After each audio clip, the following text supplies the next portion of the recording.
Hey everyone, this is Casey from GravityKit, and I wanted to share a really cool use case for GravityBoard. So here I have a landing page on my website, and if I scroll down, you can see there's a form here, which of course is a Gravity Forms form, and this allows users to request a quote. So they can put their name in, they can add a message, they can put their contact information, choose which product they're interested in, and select their budget range.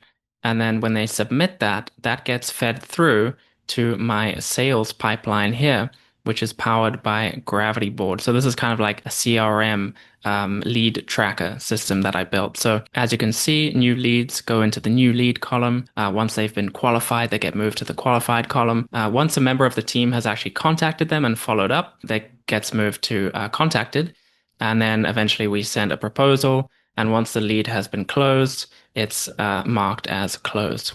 So as you can see, if I open up this one, I can see some information about the lead. I can also assign a member of my team to make sure that this gets followed up. I can see the date that it came in. I can also add attachments and things like that. And then, of course, if I want to collaborate with my team, I can actually write notes here and mention people as well. So if I type at, I can mention the person who's assigned here, for example, write them a message and add that to the card. So yeah, and then when that has been qualified, I can just move it to the next column and move it through the different stages here.